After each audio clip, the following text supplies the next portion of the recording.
In today's journey, we are pleased to announce that we have finally rebuilt the Fermentation test bench, which to the untrained eye may look a lot like a chest freezer with security cameras mounted to it. And in this maiden voyage, we will be demonstrating how this is a far superior and complicated way to monitor fermentation versus time-lapse. And we do not wish to discourage those from making time-lapse of fermentation. We just feel that there's a lot of data being left on the table. What's more, the inherent risk of doing a time-lapse is higher, that you will miss the shot you are actually aiming for. Conversely, our full fermentation video process captures every moment, so nothing ever gets lost between the frames.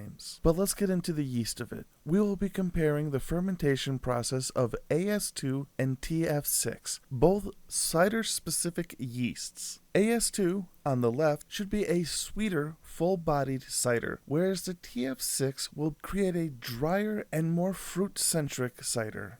However, they are still both considered Saccharomyces cerevisiae.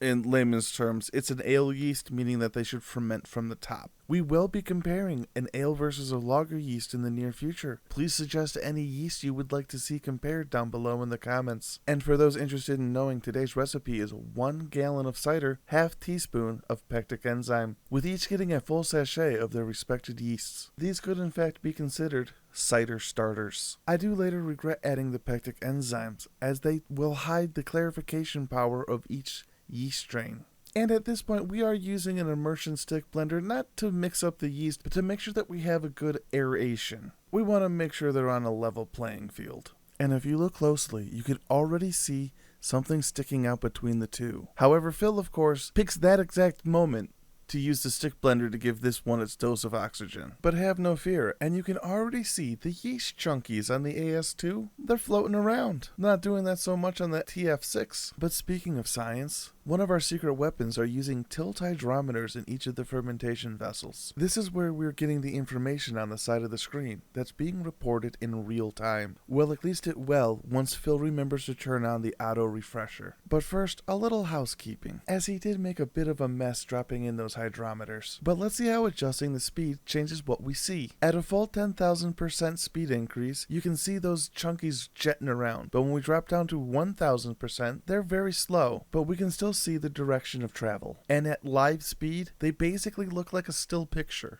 They are still clearly moving, and as you watch, they will move, but the trend is harder to observe. But Murphy's Law is in full swing, as we of course have technical problems basically right out of the bat with the new security cameras. But don't worry, it only takes us a few moments to get it back up and running, and the tilt hydrometers are actually auto-refreshing now. But unfortunately, because of some technical mumbobical technology mumbo-jumbo, I have to rebuild how it was before. So we're just going to take a moment so you can see just what we mean when we say that while it's cool to do these full fermentation videos, it's a lot of technical know-how and an obnoxious amount of tech that goes into making this work. But that's brewing, isn't it? Is you get a problem and you have to solve it. Otherwise, you get nothing to drink. For example, why are the ciders two different starting gravities so drastically different? It's not because of the tilt hydrometers. It's because when you buy cider off the shelf, you don't know if both are from the same batch. And that does mean some of this experiment is tainted, but we are still seeing trends that aren't exhibiting in both samples.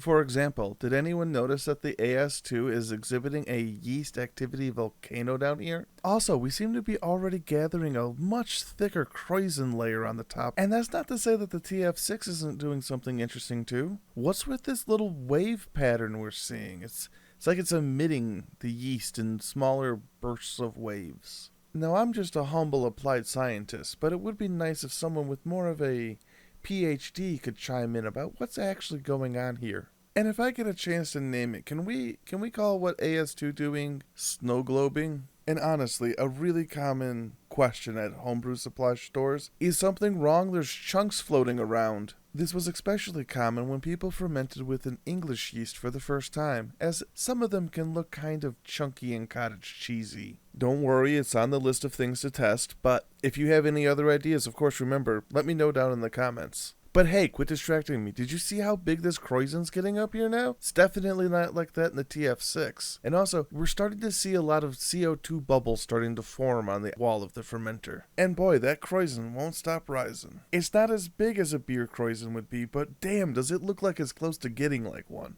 But that TF6, it's still just having fun, chugging away. In fact, it's barely done any fermenting at all, whereas the AS2 has already come down about 3 to 4 points. However, the TF6 has not done nothing, as those waves have been getting faster and faster. But back on the AS2, we can see that that Croisen ring has now gone on to leave a pretty sizable Croisen ring around the fermenter. And this is probably actually the most aggressive ring that I've seen gather around like this on a cider. And now that it's moved into low Croisen, that's the best example I've ever seen of going from high to low Croisen. But I suppose that's why we do these things, so that we can see things that we've never seen before, even though we've seen them before. Just not like this. And we are at 9,000% speed right now. And it is amazing how much is actually going on during fermentation before alcohol production is really started. I really regret not hard coding a date into the footage, but we're about a week into fermentation and we're seeing basically no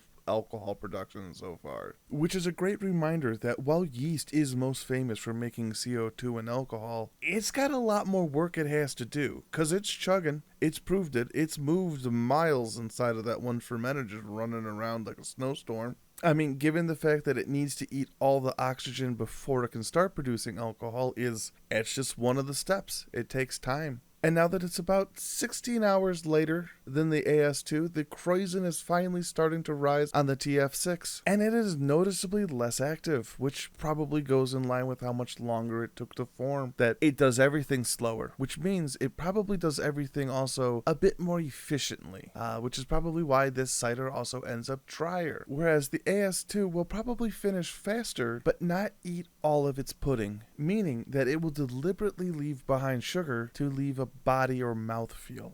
And we may be seeing that these yeast are performing differently, but they're still doing things in the same order. First a Croisen rises, then it falls, and then during that process, CO2 bubbles form on the wall of the fermenter.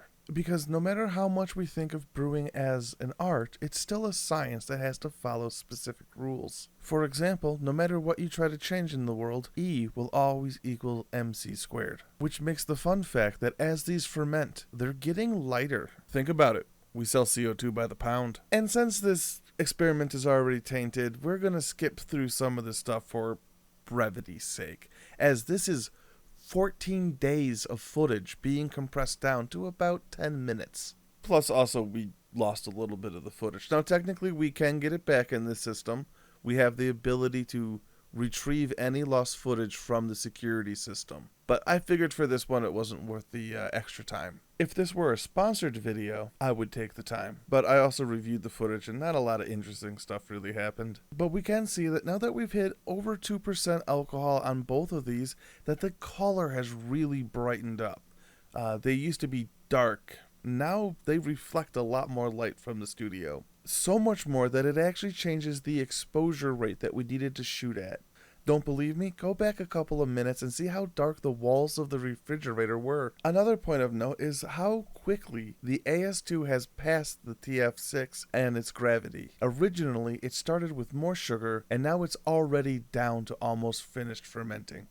And wait a minute, what was that? Was that something that I don't want to see by my fermenting vessels? Oh yeah, that's a spider. Everyone always brags about how they know what's going on by their fermenters, but unless you put a security camera on it, do you know if something's watching? And on an even spookier level, I think it's one of those time phantom spiders that can hear me, because it goes off camera and cuts the feed. Fun fact, did you know that the reason why we call them bugs in software is because way back in the day with physical media, there was a literal bug in the computer causing it to work improperly. And that's where we get the phrase debugging from. And alright, we're getting to the end here, guys, don't worry. So we are basically done fermenting on the AS2. It's down to 1.0, so it's done fermenting, but we still have 10 points left to go in the TF6 until about 4 days later. And then we got all of it down. And this is where I regret adding the pectic enzyme because it helps in clarification, so we can see how well the yeast clarifies. And since we used unpasteurized cider, we can't actually use these as a reliable taste source. But since you are the ones that made it to the end of the video, let us know what we could do to make the next one better. And if you'd like to support us, check out the links in the description, or just check out some of our other videos. And always, happy brewing.